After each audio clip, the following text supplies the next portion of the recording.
Thank you, Anne, and good evening to all of you, and welcome, Paul. As you can see, I'm not the only one who's a fan of the Beasting and of you. Full house today. Great. Maybe spoiler-wise, should we double-check who has read the book? Let's do that. Let's do that, good idea, yeah. Who has read the book? Oh, wow. Nice. Okay. That's about 50-50, right? Who has not read the book? Okay. Halfway through, that's okay. Right, Halfway, so we'll that's do separate, interesting. we're going to do 3 separate events for, Okay, it's going to be complicated, but Yep. we'll find our way through. I was wondering, I mean, the book has been out for you for 2.5 years. The Dutch translation, of course, came later. How does it feel for you to continue talking about the Barnes family? Well, firstly, can I say thanks to everybody for coming along. It's wonderful to have found a readership here in Belgium. Thanks so much to Katrien for doing this too. My pleasure. How does it feel? It feels like the book has. I don't want to sort of. It's weird talking about success. As an Irish person, I feel I'm kind of biologically calibrated to talk about failure. And as a writer, like usually that's not a hard thing to talk about because writing is a very kind of usually quite a punishing vocation because books, you know, it takes a long time to write a book, and often they just sort of disappear into the void. And even if a book is doing well, you don't really see people reading it, and you don't sort of hear anything about it, and you just go back to your little hobbit hole and you start your next book. And so this book, The Beasting, has just been the opposite of everything that I've experienced before, and it's just had this wonderful ride, which has been beyond any expectations I ever would have had. And it's a book that, I mean, all of the books took a long time to write, but I feel with this book, I really feel a lot of. I don't get bored talking about it. I really feel like that. I felt very close to the characters. I still feel not quite ready to leave them.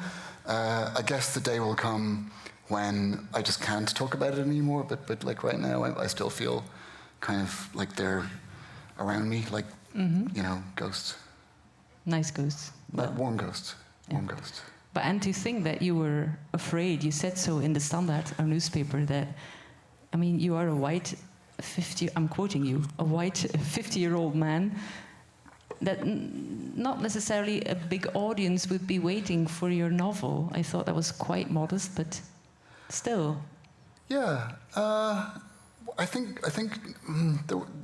there was kind of quite a serious correction in publishing, I guess. Certainly in the English-speaking world, where, like, you know, there've been all these famous male writers for a long, long time, and I think it sort of coincided with Me Too and the Trump presidency that really people felt like we don't need any more male voices in our heads for a while. So I wasn't. I mean, I didn't. It's not really about being white or male or middle class. I feel like just working as a writer, because writing and reading are such embattled things, you know, in the 21st century. You have to be realistic about it, you know. It's a privilege. It genuinely is like a lucky thing to be able to work full time as a writer, you know. And if you can keep doing that, that's the win, you know. So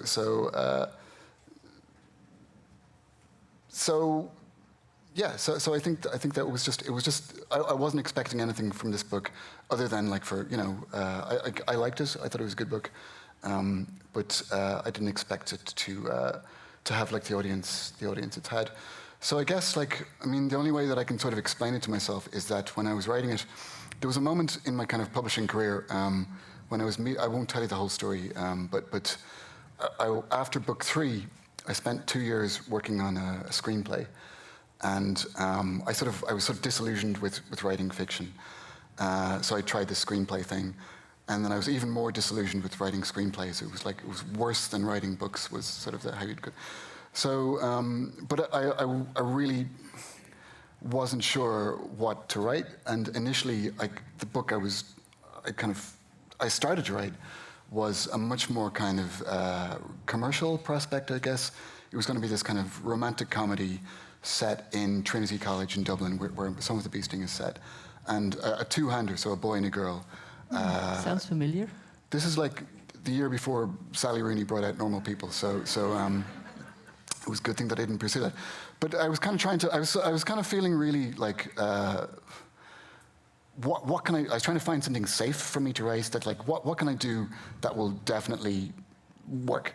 But that's probably not the way you can write. Well, I can be funny. So I was writing. I did a lot of preparation for this book, and I had a lot of I had it all kind of blocked out. There's a lot of comedy in it, which I thought was funny to me certainly. But when I came to write it, it just didn't. Yeah, it just didn't really. It didn't excite me. It didn't interest me. But what did interest me, I took one character from this original idea, which was Cass, this girl who was a student at Trinity College, and I started to think about her, and then I started to think about her family. And when I started to think about her family, it kind of opened the door to a lot of the things that I was thinking about in my own life, just about how terrifying the world is right now. I mean, particularly if you've got a family. And I was able to kind of find ways to kind of put those things or address those themes in the book, and I guess like that's what resonates with people. It's a time when people feel a lot. When you're, that Anne made the introduction. There's a joke about Russian drones. Like that's a scary time. Like I went to get a blood test at the doctor's, and the doctor said, "Oh yeah, there's going to be a delay because like there's a cyber ransom fare is like taken over the health system, so we're still." And I was just like, what's going on? And I think that's I guess what makes the book kind of relatable, like across different, across different countries. Everybody's feeling the same kind of ambient terror, just like the daily life in the 21st century is just there's like this baseline of fear, this existential fear, which I think like in the 20th century we just didn't have. People felt a certain level of confidence about just the structure of civilization that now seems kind of imperiled. Yeah, the motto in the book is also by John Donne. Those are my best days when I shake with fear. The fear is already there. And a lot of people, a lot of writers tell me that they write to exercise or investigate their own greatest fears. So you agree with that? And I wonder, if so, what is your greatest fear specifically? Can I tell you my original epigraph that the editor thought was too depressing? Yeah. It was a quote from John Berger. If you're familiar, there's a great writer, fiction and non-fiction writer called John Berger. And there's a book of art essays that he wrote, and he had a quote. It was something like, "What I didn't understand when I was young was that the past doesn't go away; it gathers around you like a placenta for dying." Which I thought was really beautiful, but the editor said it's just too sad. And it's on page 1, so let's try and. Yeah, it's kind of brace yourself. Well, I think the Dawn one works as well. I think that there's in a certain way, when you're afraid, you're alive. You're paying attention to things, and you're afraid because you care about things. You care about your life. That's why you're worried about losing us. Is because the more, I guess, the dark side of loving someone is that a new door is opened. Which is the thought of losing them, and I guess that's my biggest fear. Of course, yeah. There's a quote. fear. Dickie says, "To love someone means to be open to a radically heightened level of suffering." Dickie's he's a bit like me. He's kind of a pessimistic guy in lots of ways, and that's how he sees it. Like he feels like if you're in a family, if you have a family, you've got a target on your back. You're waiting for like fate to shoot you like a sniper. But that's you can't live your life. The temptation is, if you're experiencing that kind of fear, is to hide away or build a wall around you that will protect you from life. But then you stop living. Like that's the paradox. There's there's a book called The Snow Leopard by Peter Matthiessen. Do you know this? This is again, it's a non-fiction book from the 70s. And Peter Matthiessen was traveling in Tibet, and he was looking for this elusive animal, the snow leopard. and he was walking, he was traveling through the mountains, and at one point there was like a path which was like that wide, and he was trying to get across this path carrying this enormous rucksack, and he was clinging to the mountain, and it occurred to him as he was doing that in Tibetan, clinging to the mountain is a synonym for death, because if you're clinging to it, you're basically already dead. You have to. I'm going to do my last quote, okay? There's another quote that comes to mind. It's a Zen quote. If you evade swords and escape arrows, you will die. The meaning being that, like, you have to kind of push through your fear. You can't be sort of dominated by your fear. And I guess the tragedy of the book is that the characters, Dickie in particular, is dominated by his fear, and he can't. Yeah, he's a clever person, but he's not really brave. He wants to be a good boy. And he wants people to respect him, and he's afraid to show them who he really is because he thinks they won't like him. And it's a very reductive view of himself. Yeah, he does. The book is full of people who feel like they don't deserve to be loved, I think, and that's a sad place to be, Yeah, because Dickie, the father, it trickles down to Cass, his daughter, who also, in a slightly different way, but has the same feeling, I think. Cass she's does. ashamed for who she is. She's ashamed for her family. Yeah, she is, and that's it's a terrible curse. Dickie. So someone said to me, like, what they liked about the book was that the dad, he's not like a classic Irish dad in Irish fiction, which is to say, like a demon dad, like a monster who's always kind of, like beating the kids or oppressing them, whatever. Like Dickie's, he's a loving father, and he wants his kids to have good lives, and he's there for them. But at the same time, the sort of the paranoia that he feels and the shame that he feels about himself, it does find its way down to the kids, which is his nightmare. Like, he'd never want in a million years Cass to feel ashamed of who she is, but she does. She doesn't know what it is, but she feels this inside her. It's like the bee trapped behind the veil. It's like it's buzzing all the time. And you're right. Like, it does come from Dickie. There's a book. Sorry, I said I was going to stop quoting, but I'm not. Okay. I'm not going to stop quoting. There's a book I read. I used to live with this Buddhist who gave me a book called The Art of Loving by Erich Fromm. Erich Fromm was this Frankfurt School philosopher and sociologist, and he wrote this book, The Art of Loving, which is this kind of slim pink book. It looks very effeminate, and I was like, what is this, some sort of self-help book? And it's a very interesting book. If you're interested in love, which I'm sure most of you are, he's got some really interesting things to say about like what love means in our society. What do we really mean by love? And he talks about the parents' job being to give their children a sense of belief in the world. So a sense of faith that life can be good. And Dickie, while he's got all this money and he's able to give the kids stuff, he's not able to pass down a sense that the world is okay.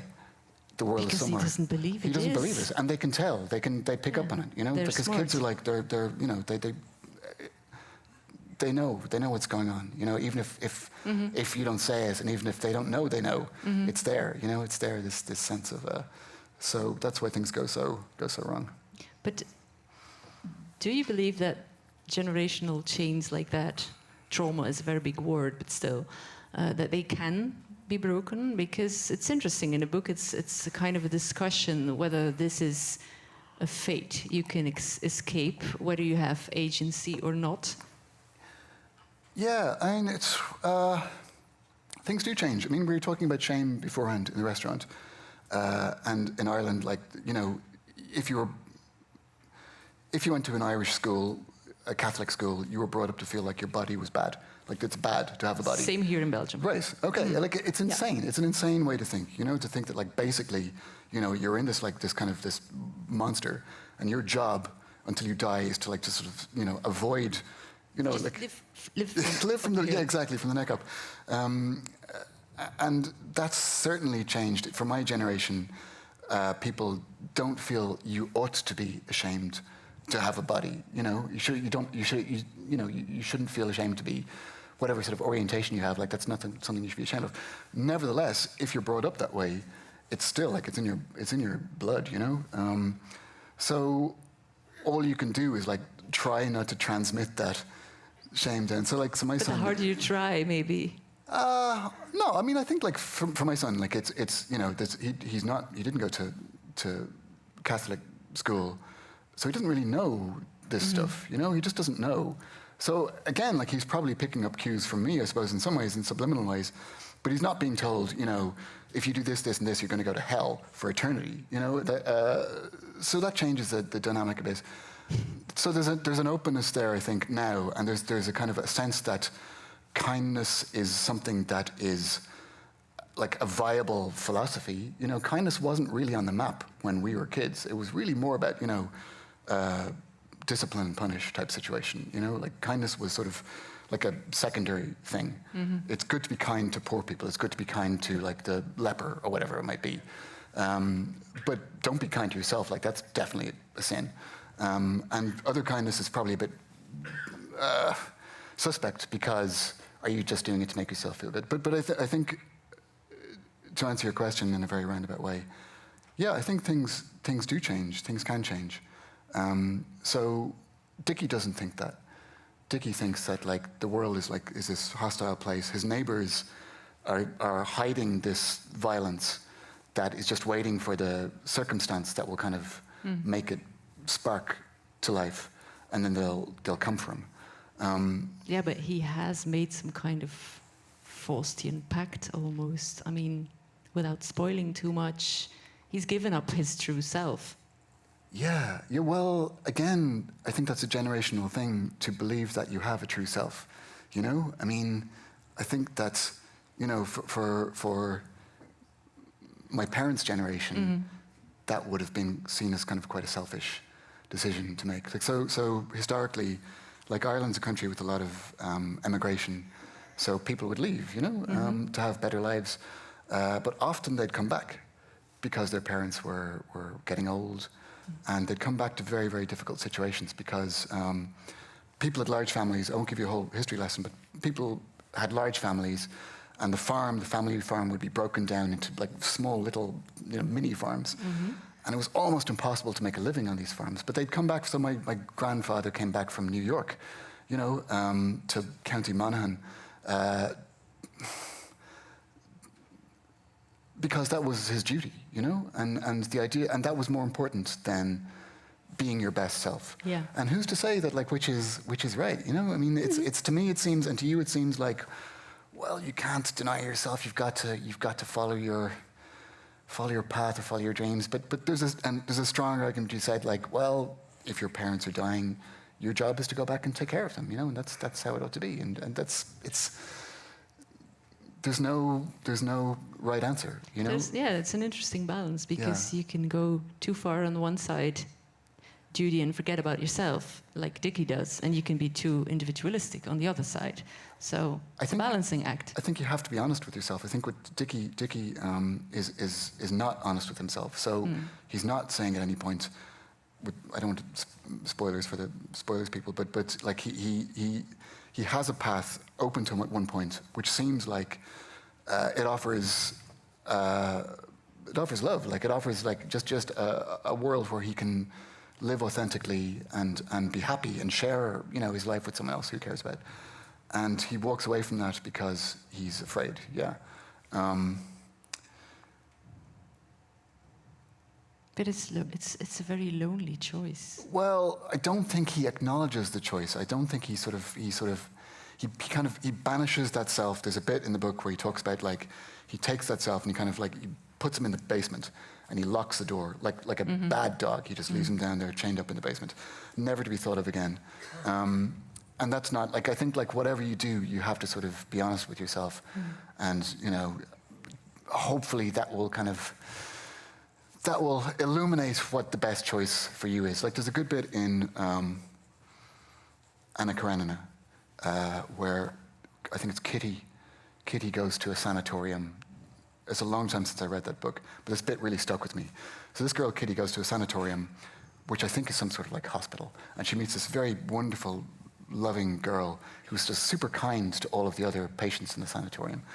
And Kitty says, I'm going to be just like her, just go around, helping all the other patients and just being this force of like love and optimism and stuff in their lives. And after sort of about 3 days, she goes like, I hate this. I hate the other patients. I hate being kind. I hate helping people. It's just not her, Not cut out for it. Not cut out for it. And Dickie's able to just, like, he's got this ability to just grind through things, They call it raw dogging. Are you guys familiar with this phrase? Yeah, raw dogging. Where you just, you white knuckle it through things. And he's able to do that. He's partly because he's kind of a masochist. But he doesn't sort of acknowledge that what he's given up. He just walks away from that loss, and he walks away from the person that he's left behind. And I think what happens in the book is that all of this stuff, and like certainly what happens in Ireland with these stories, and I guess here too, but even in the landscape in Ireland, like the stuff that's buried, it just comes back. It just comes back. Sooner or later, it just rises up, like in Carrie, just a hand out of the grave. It comes to get you. So. And also this economic depression, this whole episode, the Celtic Tiger and then the crash, is it also poorly handled, you think? Is it what? It's also poorly handled. The Celtic Tiger? Yeah, I mean, the aftermath of it. Oh, God, yeah. Well, I mean, the Celtic Tiger was, even the phrase the Celtic Tiger is an atrocity. It was just like Ireland was, again, without doing a long economic history lesson, even worse. Ireland was always very poor. People left. So when I was in college, where will you go? Will you go to London? Will you go to Frankfurt? Will you go to New York? La, la, la. You wouldn't stay because there was nothing. And then in the 90s, suddenly there was all this investment from American pharma companies, American IT companies, American banks. In Ireland, had English-speaking educated workforce, gateway to Europe. And suddenly there was all these jobs, very well-paying jobs. Even if you had a degree in English literature, you could get like a job paying you like a lot of money. And it was like a fairy tale for about like 10 years. It was like money was raining from the skies. Suddenly, no one left. Everybody stayed because it was better in Ireland than anywhere else. It was better. Like the front page of the Irish Times would say, it's the per capita, it's like the richest country in the world. It's the most globalized country in the world. What does that mean? Who knows? But it's got to be good. People would buy. The story, my crystallization of it is like you get in a taxi, and the taxi driver would say like, I just bought an apartment in Bulgaria, and you'd say, oh wow, what's it like in Bulgaria? And he said, I haven't been there. You bought it at a fair, like at a flat fair. Like everybody was rich. It seemed like everybody was rich. And everybody was partying, it seemed. And all of the old things that made us Irish, we were devout people. We were good. The Pope liked us, We were, we had sort of like, we didn't have much, but like had a lot of heart. We liked books. Authentic, yeah. All the stuff, we dressed badly, but we had like good complexions because we didn't eat any sugar. But all this kind of stuff. But suddenly we're going, like people went on weekend trips to New York to go shopping. Suddenly there was all these cafes. I had a job in a cafe, and people would come in and look at the menu and they'd say like, what is a latte? And I go, well, like, a latte is this. And they'd say, what is a focaccia? And I say, well, a focaccia is this. All this like new stuff, all these new signifiers of wealth. It's a whole paradigm shift almost. It was like a way of like, how can we never think about that stuff, all that pain ever again? We're this new globalized people. And it was like living in like a giant airport or a giant Christmas Eve. Imagine Christmas Eve in an airport where it's like all this like money being spent, people coming and going, international world that's not located anywhere. It's located in this realm of wealth. Too good to be true. And then it just disappeared with the crash in 2008. It just vanished, and it was right back to square one. And it was like this morality tale, where the Minister for Finance said, because the government was very corrupt, and they basically engineered this crash. And a lot of fingers were being pointed, but the Minister for Finance said, well, we all partied. And it was, again, your own fault. Well, it was shame. It was like get Irish get back into your box, and it was a time of shame, and everybody felt like, instead of like in another country, like in Greece, they're setting things on fire, but in Ireland, everyone was just like, oh, why did we think we could, why are we wearing these like Christian Dior, we're not these people, we've, like everything was other, everyone was trying to sell their houses in Bulgaria, and it was just a time of an endless time. It went on for 6 years. In the recession in Ireland went on for 6 years. All the young people left. You'd go to a music festival. Like I'd go to a music festival, and like I'd be the youngest person there. Like it was crazy because everyone like under 40 had gone to New York or Frankfurt or London or wherever it might be. So it was a really, really strange time of where again it felt like the past, this inescapable past, was coming back to kind of drag us down, and whatever sort of garb we'd put on, so whatever sort of style of individualism we'd taken on, so everybody who thought that they were following their own dream for the first time, we're not going to live our lives at the behest of the past. We're not going to live our lives, taking care of our parents. We're not taking, we're going to sort of decide for ourselves what we want. That kind of life, that choice, was at fault. That was the one that was being blamed. Mm-hmm. That was the partying life, that was being exposed as like a sin. Sinful, Sinful, but like sinful by the standards of like not just the church. The church was gone. The church, no one wanted the church back, even after what we did. But like the European Central Bank, the International Monetary Fund, these forces were the ones like telling the Irish, like as a nation, like as a people, you've fucked up, and it was very disillusioning because people in Ireland really believed in Europe. Europe was like the EU helped Ireland get out of the abyss in the 80s, in a really concrete way, and Ireland's always been a very pro-European country, but for the first time, all you were hearing was just the same stuff we'd heard like for 100 years. It was the hand coming back up. Shame on you. So, oh man, sorry, I'm digressing. But it was so many interesting things to write about. This confluence of all these kind of global economic factors, all these historical factors, and all these stories that you'd hear just from like walking down the street, people whose lives had just been like hit by this wrecking ball. I mean, it was crazy. Mm. Yeah. But it is a very human thing, probably good or bad, to look away. I mean, the book, The Bee Sting, to a certain extent, is about climate change. I mean, sounds wrong. I mean, it's there. It's a big threat. Yeah. It's a big theme, and we all look away. We all partied, right? Yeah. We all party. Well, it's like it's hard. It's hard. I guess the bill you get from individualism is that so many things, you pay a high price for living your dream, and the highest price you pay is the belief in people. You stop, because everything in individualism means it's a race. Who's got the coolest shoes, or who's got the biggest car, or who's got the fanciest house, or who's got an apartment in Bulgaria. And it's no longer about all the things that a poor country used to be good at, which is to say, like, helping each other or feeling sort of obligated to each other. That was not really part of the conversation anymore, So I think in Ireland and everywhere else, part of the reason climate change is such a problem, it seems so hard to fix, is because we don't believe in other people. You look at the newspapers and you think, we're doomed. What a bunch of psychopaths, like there's no way we can solve this because people don't care. Everybody's thinking everybody doesn't care. So everybody themselves, I mean, it reminds me of, I remember seeing a slogan on the cover of Cosmopolitan. Do you have Cosmopolitan here?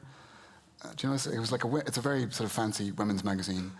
And there was the banner was, read about the great sex that everybody else is having. So everybody's picking up this magazine going, everyone else is having great sex, So like the climate change, it's sort of the flip side of that. Like it's like everybody else believes that nobody else cares. And we're kind of waiting for a miracle. well, we're waiting for AI. AI is going to solve it. You know, it's like, it's ridiculous. But like, you could solve it tomorrow. You could solve it tomorrow. You know, but but people don't believe that. So the book is about this family that's really stopped being able to help each other because they don't believe in the family. Like they don't believe that they don't talk. They don't talk, and they don't sort of. They think that like they feel like this kind of society of isolates. You know, they're all just like bobbing around to this void. There's nothing Dad can tell me. You know, a teenage girl that's going to. How could he possibly understand? You know, it's a very reductive view, of course, but well, when you're young, it's sort of, normal if you're a teenager. You can't imagine your parents. You don't want to imagine your parents being young. You know, because it's just too gross. Like, but you know that's where they are. But I think that's sort of at large. That's where we are. Like, it's so hard to believe that people can come together. It's hard to make sacrifices. There's a lot of, I mean, I won't be able to remember properly, but like a big psychological factor is it's massively demotivating for you to make a big sacrifice in your life if you don't believe other people are doing it as well. So if you're taking the bus to work instead of driving, and then you see your neighbor driving on this empty street, you know, in his fancy SUV, you're like, what's the fucking point of me getting the bus? Like, if he's just on the, you know what I mean? Like, it's like everybody has to be part of it, you know? And that's the opposite to the whole thrust of our culture. And the great financial crisis was this, I mean, great missed opportunity because it was a time when everybody felt so massively disillusioned with governments and like capitalism that there could, and everybody was so aware at that point of climate change that there could have been a turning point. There could have been, and there was, like up until COVID. In fact, like it felt like there was a momentum there that was going to get us somewhere, and then it all went away. You know, it's really. What can I say? Like it's really. I didn't want to write. It's really hard to write about climate change because climate change is so. It's huge. It's also very. It's not something people feel they can do anything about, you know. Like, and I disagree with that. I think that people have the power, but if you try and sort of like write a book about that situation with people having the power, it feels like a parable. It feels phony.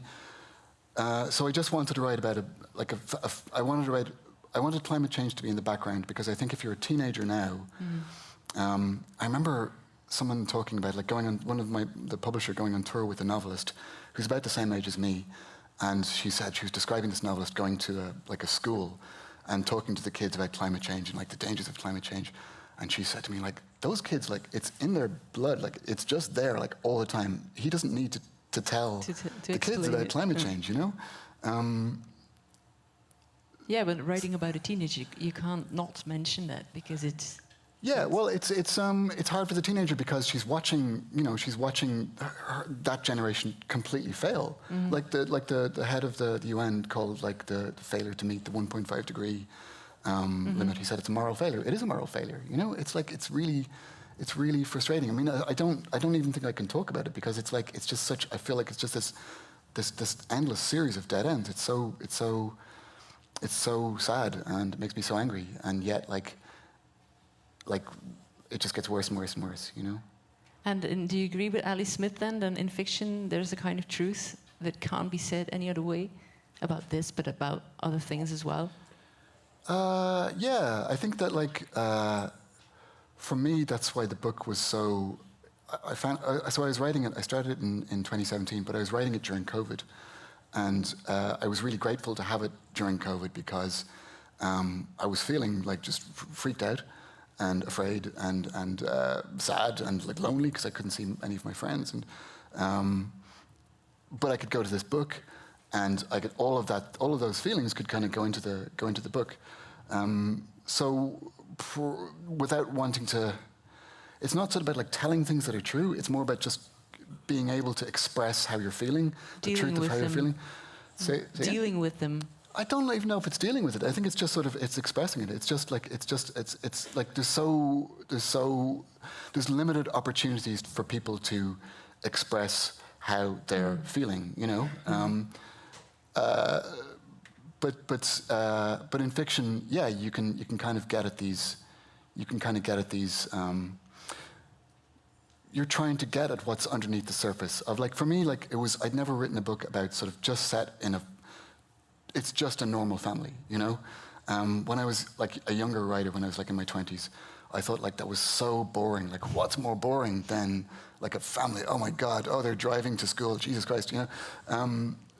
But when I came to write it now, like older, I realized like that all of the energy that you have in like a horror novel, like, or like a science fiction novel, like all of those feelings, like it's the same stuff that's going in. It's there. The reason those books are popular, like horror movies or sci-fi, whatever, it's because what we're feeling right now is right under the surface is horror or is like terror or whatever it might be. That's sorry, that's not very coherent, but no, it is. Yeah. It is. I was wondering what kind of teenager you were yourself. Oh man. Do you want to be reminded of that? I don't know. That guy. Because I know you're very fond of Kaz, and she was also the beginning of the book. Yeah. And you're so good at nailing her voice, her inner thoughts, her emotions. I think people will agree. Yeah. So I was wondering. Yeah. My son found an old school annual, and he was going through the school annual. I was in 6th year, so I was 18, and he says like scowling, depressed, sad. Like, what was going on with you, Dad? You know, and I felt like it was. As a teenager, I was probably very romantic, but I was in this like single-sex school. There was no girls, and it was a real. It was a very kind of macho kind of rugby playing. Like we discussed rugby earlier on. So rugby, I know, isn't big here, but rugby was very big in the school, and a very kind of school that was kind of aimed very much towards finance, jobs in finance. And if you're interested in like writing or art or whatever it might be, music, that was really seen as pretty gay. You know, gay was the word if you did anything wrong. Like if you wrote a poem, super gay. But also if you dropped your pencil, that was gay. You know, if you like, whatever. If you wore the wrong shoes, you know, man, I got these buckskin shoes that I thought were so cool. Oh man, it was just like this.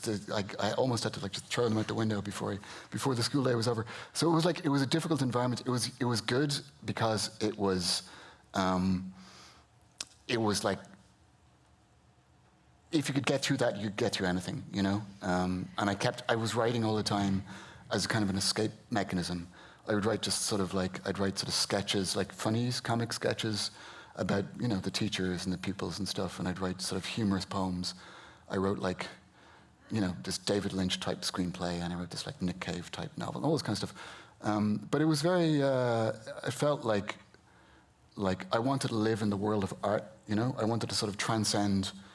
I thought that Ireland was just this like not a graveyard, but just like a giant suburb, and it was just this place where like nothing interesting could ever happen, and I wanted to go and live in like somewhere that's like that I thought of as being closer to the world of art. So I used to read so much American fiction, and I thought I wanted to go and study in America in the United States because I thought like it would be like, you know, being in a Don DeLillo novel or a Donna Tartt novel or something like that, you know. And that was my big dream. Novels everywhere because your father was a literature teacher. Yeah, your mother was a teacher, if I'm not mistaken. Yeah, she was a teacher. She had to if you got married, you had to retire if you're a woman because your place was in the home. Those days. Yeah. So she was like she was pretty angry about that, you know. My dad was a professor. His drama was his specialty, but he taught like novels as well. So the house is full of books, but. So we read all the time. We were big readers, me and my brother and sister. But it was kind of strange because, you know, the books were like my dad's world. So it felt like part of it wasn't like, you know, so books were on the same side as, we're in the study, you know? Mm-hmm. And the punk records were over here. Like they were different things. So it took me a long time so I wanted to when I wrote first, I wanted to do something other than, I didn't want it to be like novels because that felt like the academy to me in a way, or the establishment. So I liked music, and I wrote these sort of David Lynch type things. And but then when I was I read this book. Gravity's Rainbow. Yeah, Gravity's Rainbow. Anybody know that book, Gravity's Rainbow? Thomas Pynchon. Yeah, I think it's a classic as well here. Yeah. Well, before that, I read Nick Cave. I got really into. Are you familiar with Nick Cave? Yeah. So Nick Cave wrote this novel in the '80s. Have you read it? Do you know Nick Cave? Yeah, I do. Yeah, he wrote this book. He was living in Berlin, and I read about it afterwards. I read his book. His book is insane. It's like this kind of William Faulkner novel that's like just, I don't know, taking a lot of drugs or something like that. It's crazy, and it's just so prolix, and it's full of these words I had to look up. It's very, very gothic and very violent and very disturbing. And I read about it afterwards that he was living in Berlin in the 1980s, and he was writing this book, and someone from Penguin are going to publish it, and Penguin came over, the editor came over, and Nick Cave, he used to write in like loose leaves of paper, and he'd carry them around in like a plastic shopping bag, and because he was taking so many drugs, he'd just leave them on the train all the time, you know. So the editor came to Berlin, and he was like, "Well, where's the novel?" And it was just this like one room, and it was just full of all these pages. And the editor sort of had to kind of put it together and make it sort of make sense with Nick Cave. But when I read that when I was in school, and just the idea that someone like who seemed very anti-establishment would also write a book and had this literacy and having that kind of ability was something that you could do, something really crazy and dangerous and antisocial with, was very exciting to me, and that really inspired me. And then when I got to college, I read Gravity's Rainbow. Thomas Pynchon, he's now 89, I think, and he just released his first book in 12 years called Shadow Ticket, to the rejoicing of his fans. Thomas Pynchon, so you guys are familiar with him. He's never been photographed. He was in The Simpsons wearing a bag over his head with a question mark on it. He's a really very quite a strange guy, but Gravity's Rainbow is this like astonishing. Just the what he does with prose is just like it just struck me as being so I couldn't understand it. Like I didn't know what the book was about, but it was so beautiful, and it was so angry. There's so much anger in that book. So it's set in just after the war in the zone. So like because there's no more Germany or Austria or whatever it might be. It's just this chaotic zone. But it's sort of an allegory for like Nixon's America, which is when Pynchon was writing the book. So Nixon's presiding over this Vietnam War, and rockets being dropped on like Vietnam and Cambodia and Laos, and millions of people are being killed. And Pynchon, the book is so full of anger and pain. It's a very tortured book. I reread it like a couple of years ago, and it's a very pessimistic book. Yeah, there's no light in it. There isn't. Except for the light that is the book, you know? So it's a light that, you know, it's a tiny little spark. Mm-hmm. So if you read that book, you feel like... Don DeLillo was asked once by the Paris Review, like, who's your ideal reader? And he said, well, it's a guy he's living in the woods. Life hasn't really worked out for him, and he's having a lot of problems. And, you know, that's you know... The beauty of writing a book or reading a book is that it's not sort of like a truth where you're relaying facts, but it's just a sense that, like, you know, you're not alone, that people are feeling like beneath, like, you know, the Instagram reality where everybody's like smiling and happy all the time, like people are feeling the same things you're feeling. Like it's okay to feel like that, you know, and you feel a kind of a community with that, you know, that you might otherwise... If you're just on Instagram, you don't feel. You feel like, what's wrong with me? I don't feel like smiling. Yeah, that's true. And it is, I think, one of the strong things, and people, I think, will agree, is that your novel, there's lots of threat in there and grief, but unlike Pynchon, there's also a lot of humor. There's a lot of light. I find it hilarious at times. And I wonder... Is it something? Did you find that balance between tragedy and comedy? Did you find that naturally? Or did you kind of have to be aware of it, not to make too many jokes, for example? Yeah. So Ali Smith. Ali Smith. Who's familiar with Ali Smith? Is anybody familiar? Yeah. Right. Lots of people. Yeah. So Ali Smith was. I did this this creative writing masters when I was 25 in East Anglia, which is in Norwich in England, and my tutor there was Ali Smith, and it changed my life, you know, in all kinds of ways. And she's like someone I really look up to still. Like she's just an amazing writer. But one of her ideas that she talked about there was the safe trap. The safe trap. So every writer is good at something, you know. And the safe trap is when you don't know what you're doing, you think, okay, I'll default to the thing that I'm good at. And when you're writing like a novel in particular, you don't know what you're doing like a lot of the time. And in some ways, like the point of writing a novel isn't you're trying to sort of derail yourself or disorientate yourself so you can get past like the truths of every day, you know, the opinion pages, whatever, and get to stuff that's deeper, like how do you feel, like what's going on, you know, this kind of, we'll come back to that, but my safe trap is humor, I guess, you know, because I like making jokes. I'm quite good at making jokes. My wife might disagree with that. That's another joke. So yeah, but I can tell particularly when I've got students. Sometimes I do classes, and sometimes the students are funny, and I can see that safe trap. You know, I can see them coming up and they'll give me stuff, and like it's so rare to find somebody who can write funny. So if anybody out there is writing and they can be funny, just like that's a gift. So you know, don't let that go. I think there's sort of an onus sometimes in writers. I feel like you have to be serious. That's what people take seriously, and it may be what critics take seriously. It's not what readers enjoy necessarily. But when I read sort of like a page that's got like 3 jokes in a row, I immediately, it's funny because like I like jokes, but I immediately go like, nothing is happening here. You know, you just take the best joke and keep that joke and get rid of the other jokes. Nothing is happening, or I'm hiding something. I'm I'm going around something. Well, humor can also do that. Yeah, well, of course. Yeah.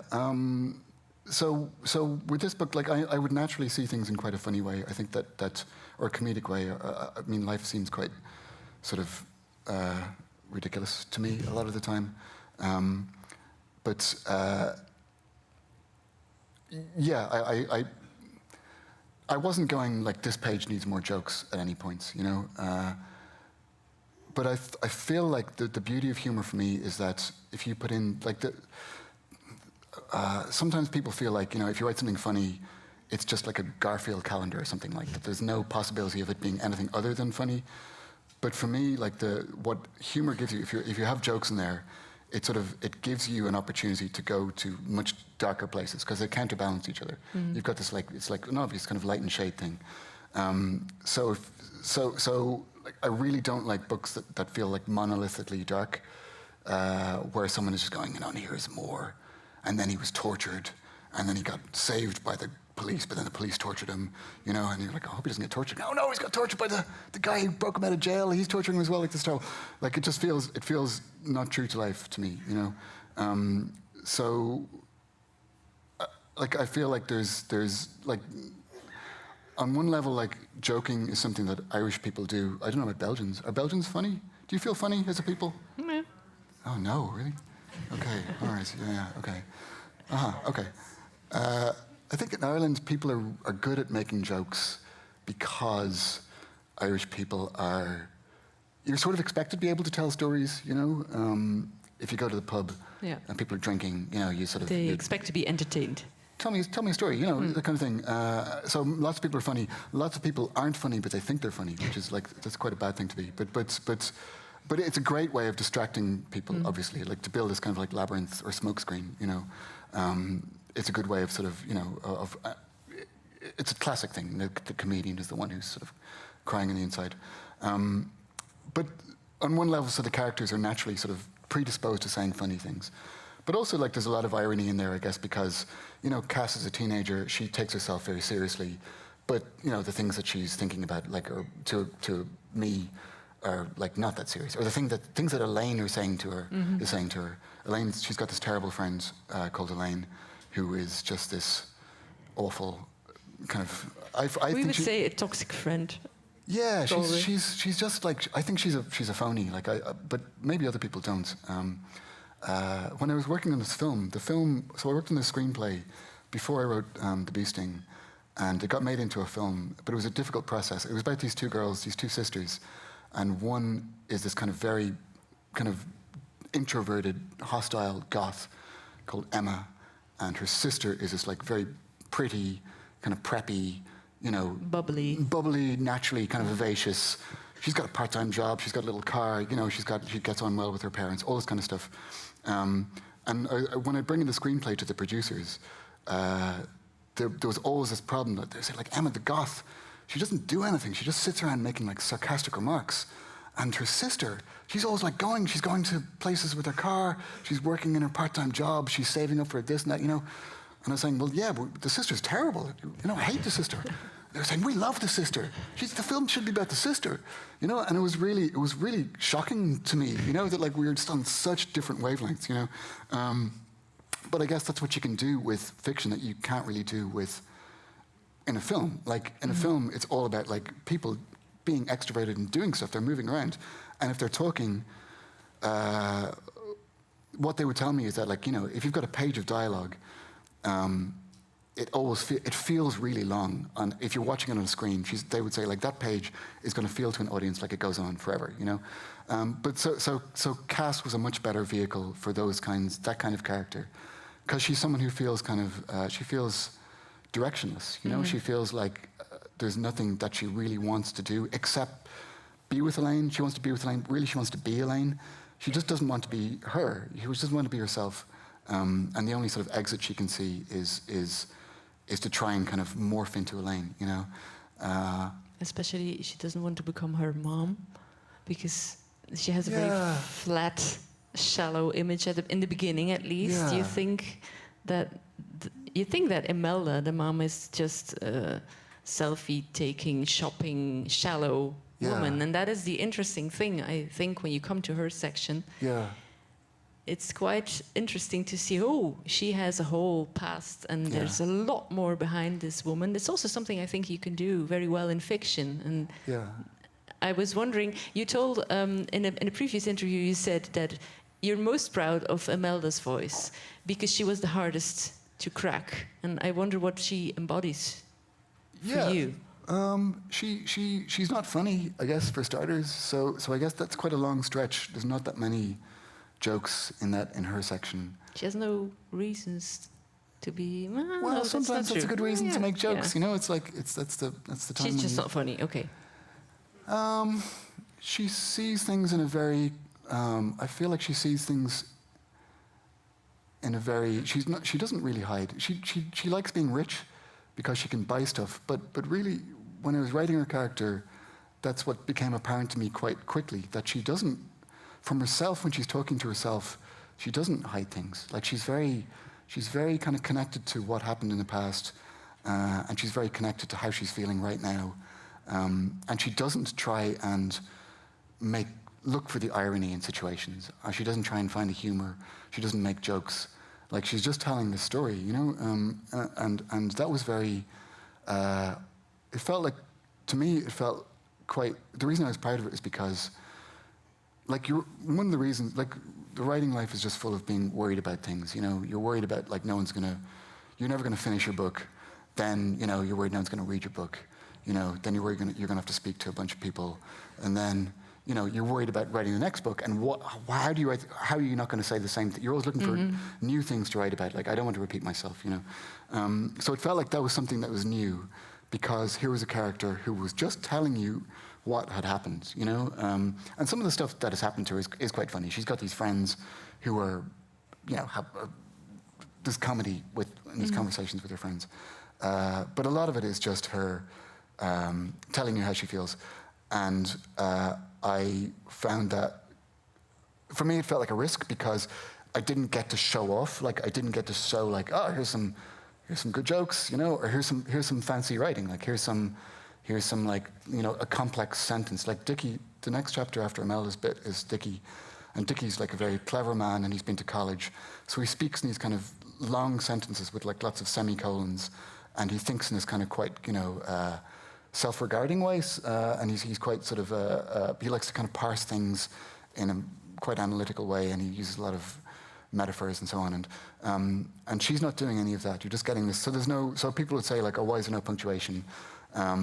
And I would say, oh, because my keyboard broke and I ran out of full stops. And if you send me your book, I'll dot them in for you, you know. And but there's a charge per full stop, you know. But the reason was it was just like I was trying to get into her voice at this, because I wrote the book sort of in sequence.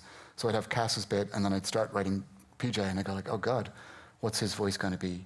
And then I get to the end of that, and I go into Imelda, and I think, oh my God, like again, you know, I knew who she was, but I didn't know how she'd speak or how she'd think.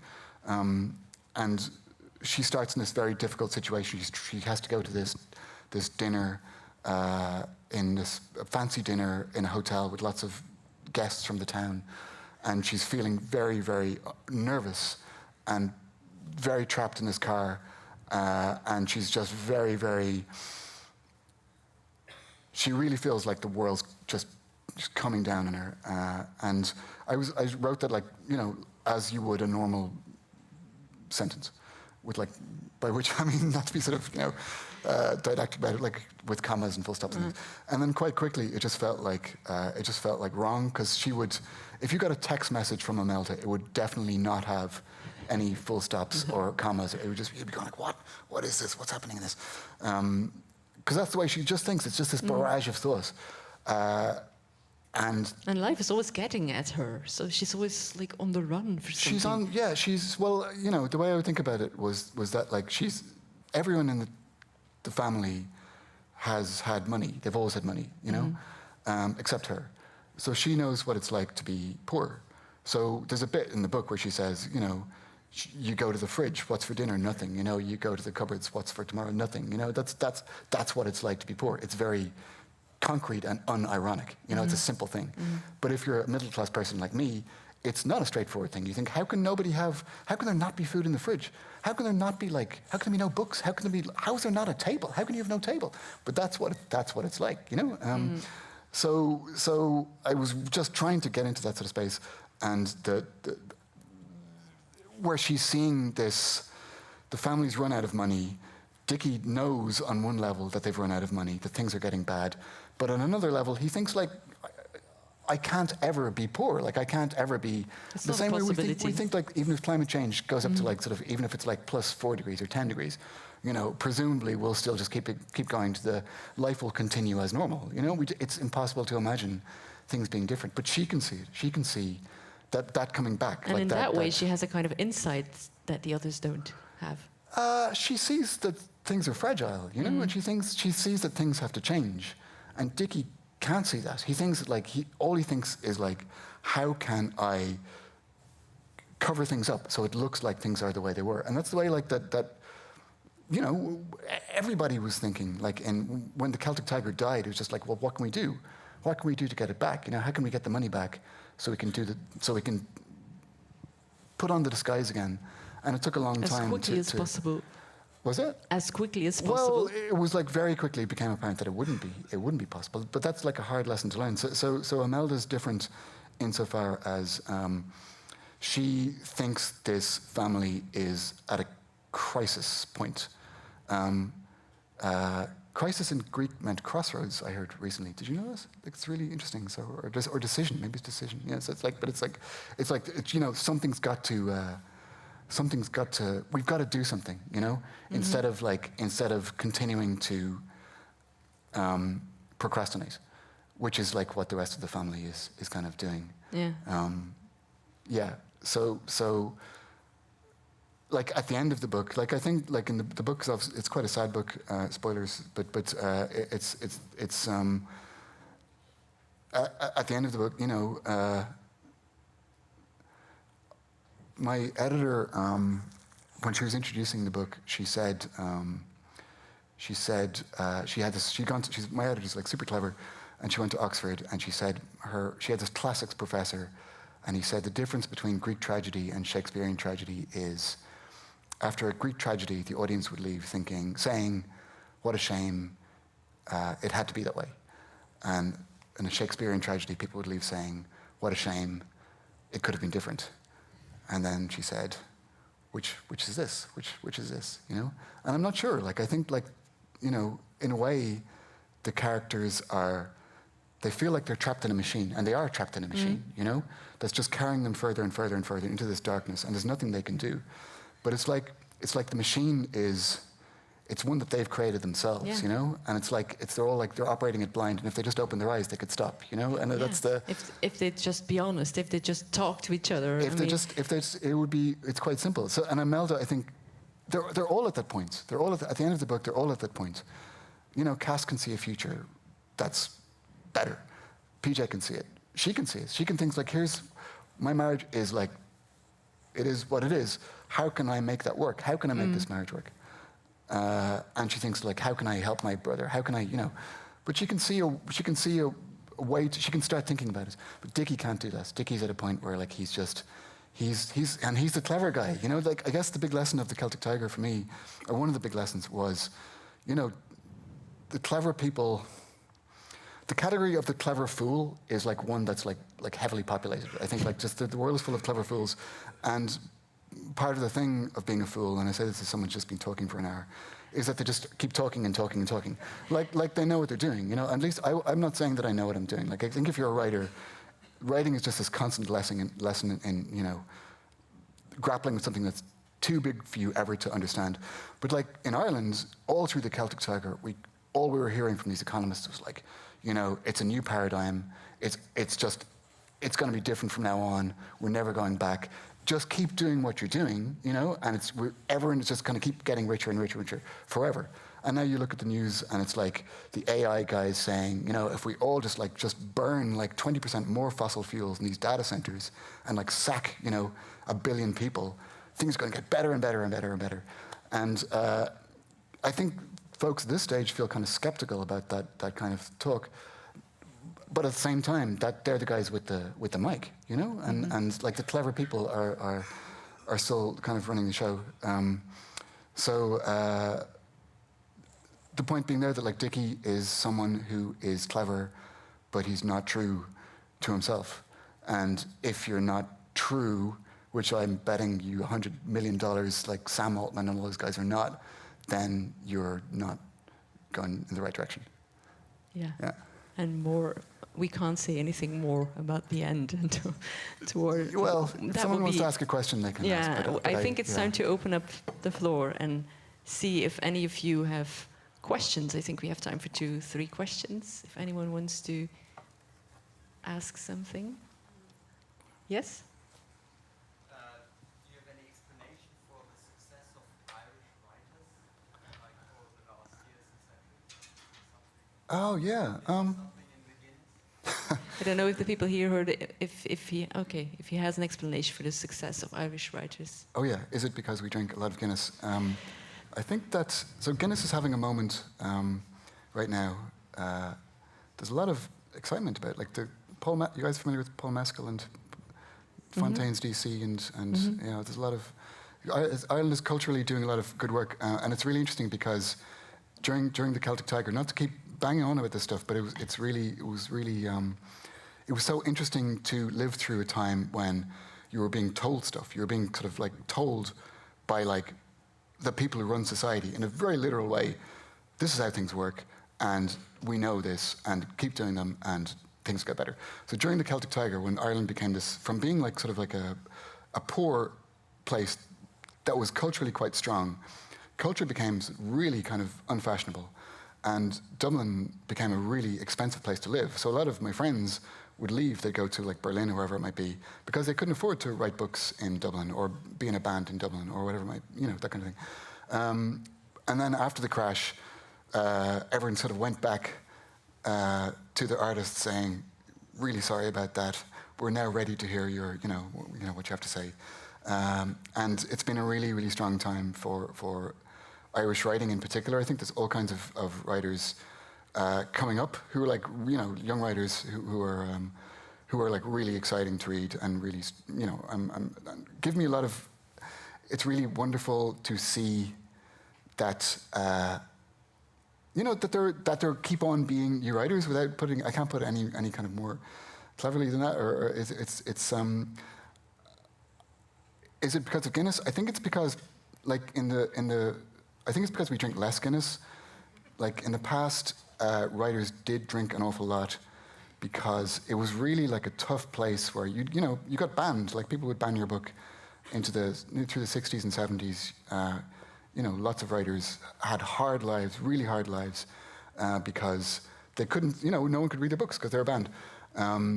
And drinking was one way out of that. Flann O'Brien, does anyone know Flann O'Brien? Flann O'Brien's a great writer who should have left Ireland, but he didn't. And he became like a terrible alcoholic and had like a really hard, sad life. Nowadays, like there's good things about Ireland, which is like the concrete things are that like the Arts Council will give you money to write a book. So if you send them like a sample of like 10 pages, here's a novel I'm working on, and here's sort of a rough plot outline, they will give you money. And it's like a lot of money. They'll give you like 20 grand if they believe you. And you'll use that for time. You'll say, well, this will pay my rent for, it's expensive to live in Dublin now, so it won't pay your rent for a year, but it'll pay it for maybe sort of 8 months. And that's good. It's a place where, like, the libraries are really good. In the UK, the library system has been defunded because they don't care about poor people. They don't want them to be educated. But in Ireland, because we often do the opposite of what the English are doing, the libraries are very strong and they work really hard. I think more kind of culturally or more nebulously, like it's just a place where people read. It's a place where people have always read a lot. And the spoken word or the written word is really important to people in Ireland. So it's something that seems like, firstly, that people will sort of respect to a degree. Like once if you've written a book, if you haven't written a book and you tell someone you're writing a novel, it's like saying, I'm living in my parents' basement and I'm smoking a lot of weed. Like they don't really believe you. And if you do publish a book, they'll say it has been published in England. And that's the big demarcator. Like people are very, very slow to kind of believe in something that's come out of Ireland, but once it's got sort of appreciated elsewhere, then they're all for it, Yeah, it's a place where like writing seems like a viable profession. Like it's a place where you can. I don't want to feel like, say, part of a lineage or tradition, because like I think it's important that you are kind of fighting against traditions and continuums and stuff. But at the same time,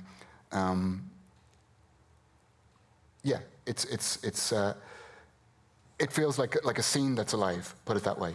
It doesn't feel like you're wasting your time. I think if you went to other places, like I went to Portugal recently, and in Portugal, this is just me sort of generalizing. I'm speaking from a position of ignorance. But there was a dictatorship in Portugal until 1974, and most people left school very, very early.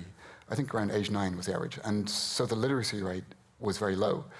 And for that reason, it's not a country where the books are valued in the same way that they would be in Ireland.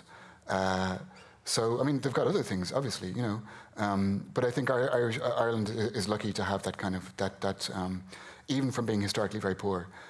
We still had this kind of wealth of literature to draw on. And also just the fact that like it's something to be proud of.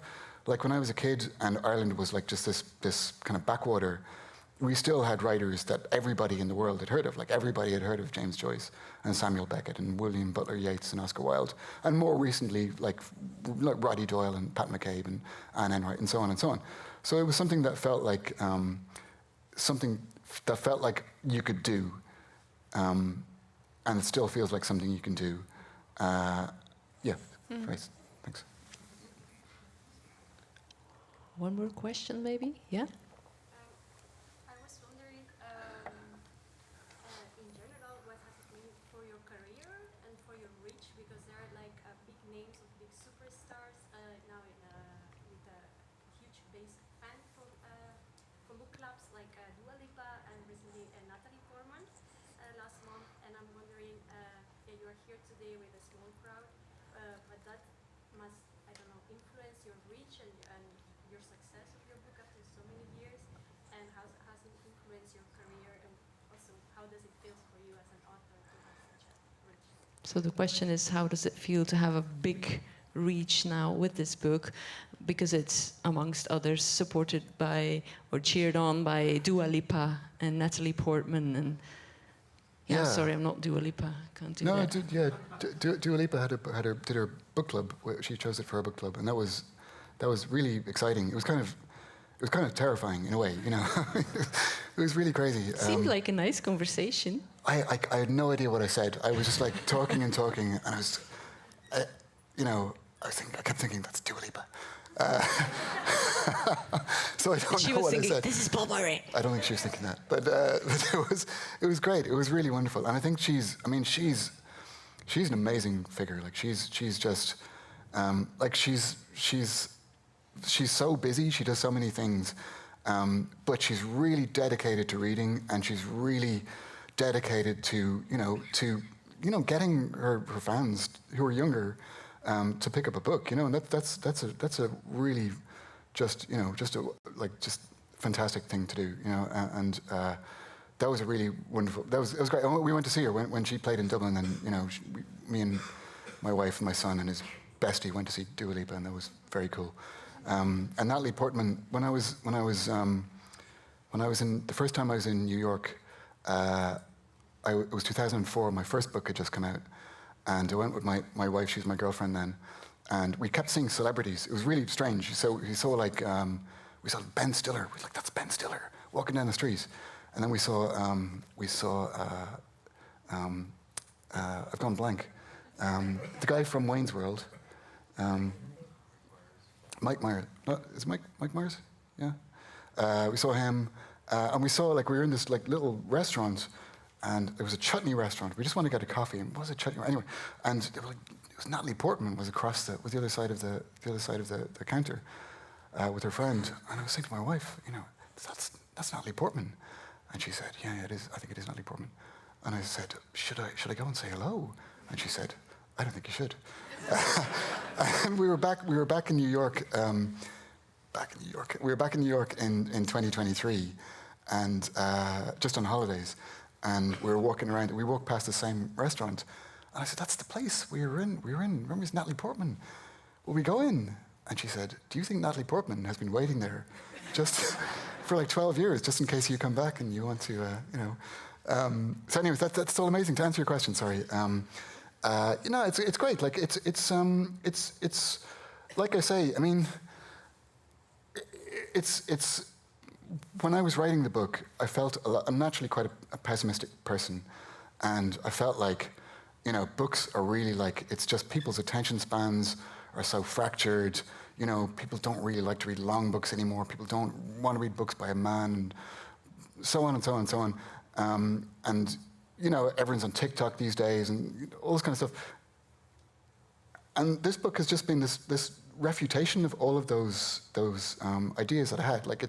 It's a really long book that people have read, and they've got it and they've got into it and they've followed the plot, which is quite it's quite arcane and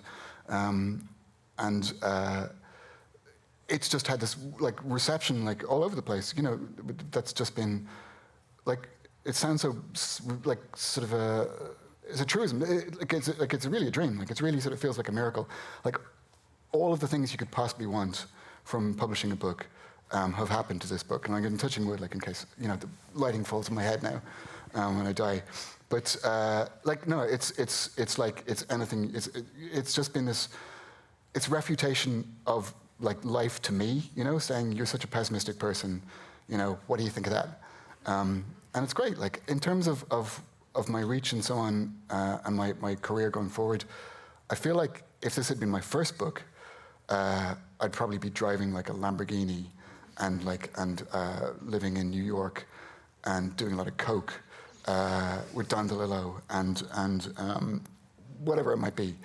And I'd probably find it really hard to come out of that and start writing something new. But because this is book 4, and all I really want to do is write books. I really like writing books. So ultimately, it's just this great. It means that I can keep writing books with this feeling that someone might read them, and that's as all I could want in the world. there you go. That's it. Right. Beautiful. Yeah. Warm applause to that.